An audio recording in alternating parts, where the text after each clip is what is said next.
Revelation Unraveled, Part 2, the prophetic book of Esther.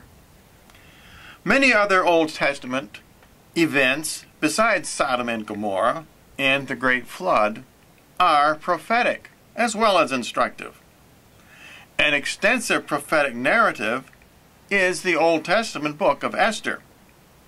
Not just an inspiring epic of heroic conflict, the book of Esther predicts the end times of both the Old and New Testaments.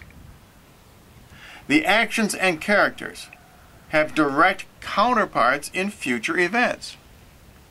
Prophets of the 20th century who described 3 days of darkness, a great chastisement, and secrets of heaven and earth can find verification for such occurrences in the centuries-old book of Esther.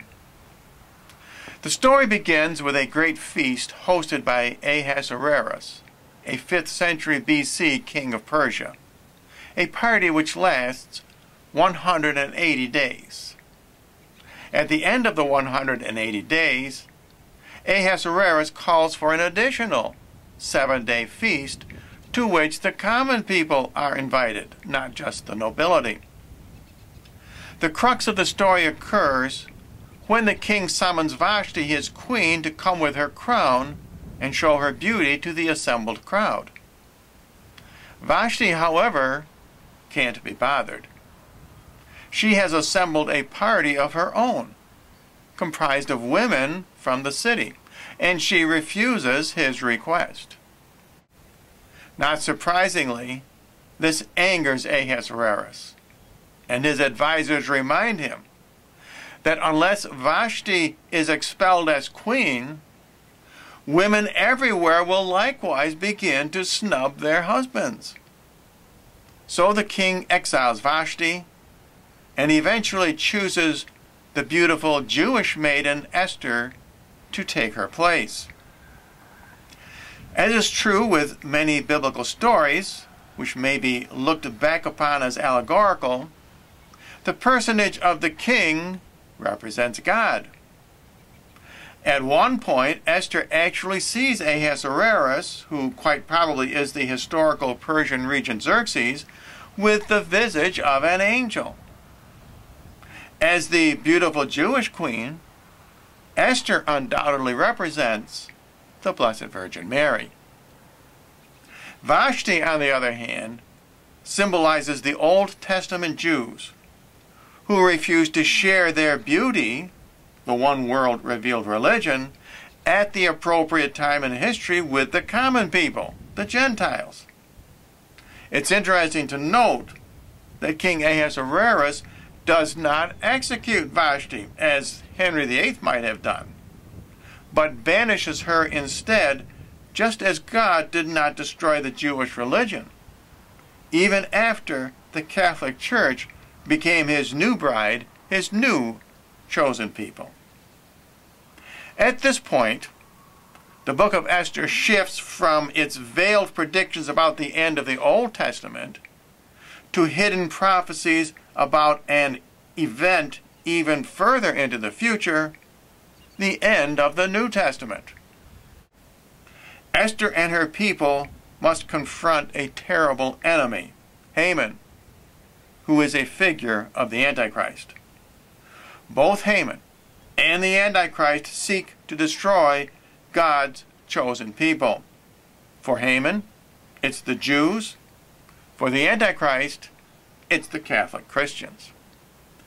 Haman, who serves as the king's prime minister, particularly hates the Jew Mordecai, who refuses to pay Haman any kind of homage.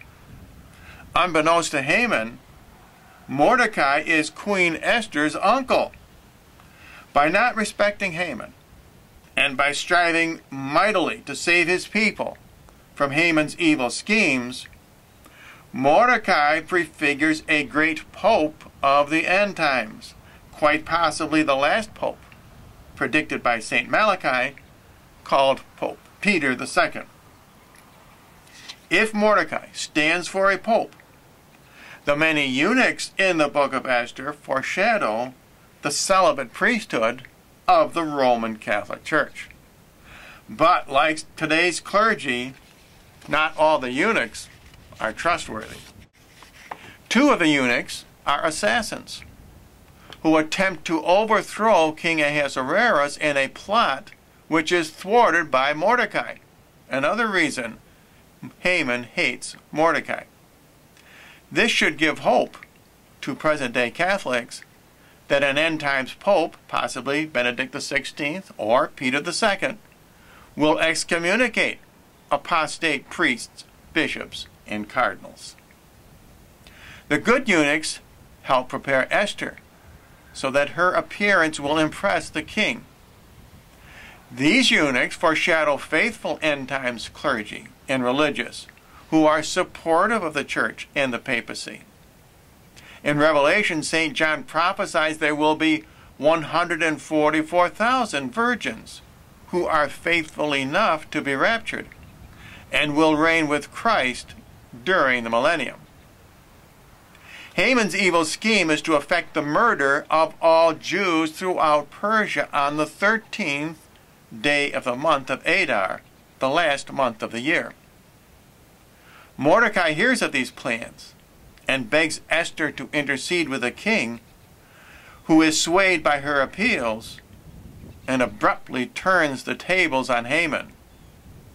Thus, at the last minute, the Jews, in a sudden and complete reversal of fortune, snatch victory from the jaws of defeat on the 15th day of Adar. Haman and his 10 sons are hanged on the same gibbet planned for Mordecai, just as the Antichrist and his 10 kings, as described in Revelation, will be defeated at the last minute and thrust into the lake of fire. This victory over Haman, although not its future significance, is celebrated to this day by Jews throughout the world as the Feast of Purim. Purim means lots, because Haman chose the 13th day to exterminate the Jews by casting lots. Two important lessons emerge from the prophetic aspects of the book of Esther for those of us living in these last days and months of the New Testament.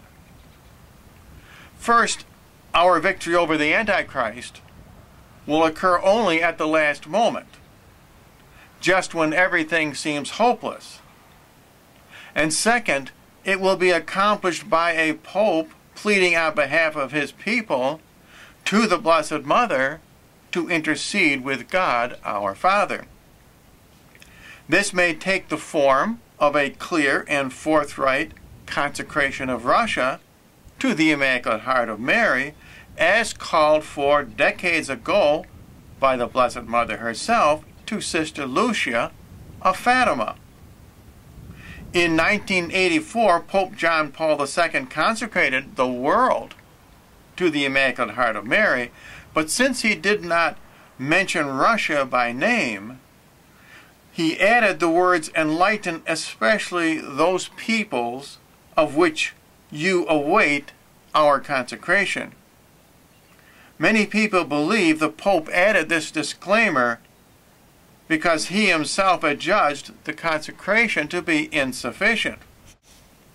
If the consecration is not carried out, Mary may effect victory by bringing upon us the chastising comet, which will wipe out the end times one world tyranny of the Antichrist and the one world religion of the false prophet. By examining the preponderance of significant numbers in the book of Esther, we find many verifications that this is indeed a prophetic text. King Ahasuerus' great party lasts 180 days, which is a half year, and symbolizes the time frame of the Old Testament. In other words, the first half of revealed Scripture. The following short 7-day party, to which even the common people are invited, represents the short public ministry of Jesus to the Gentiles as well as the Jews, and thus foretells the separating period between the Old and New Testaments. The chosen people sadly reject their Messiah, just as Vashti rejects her king.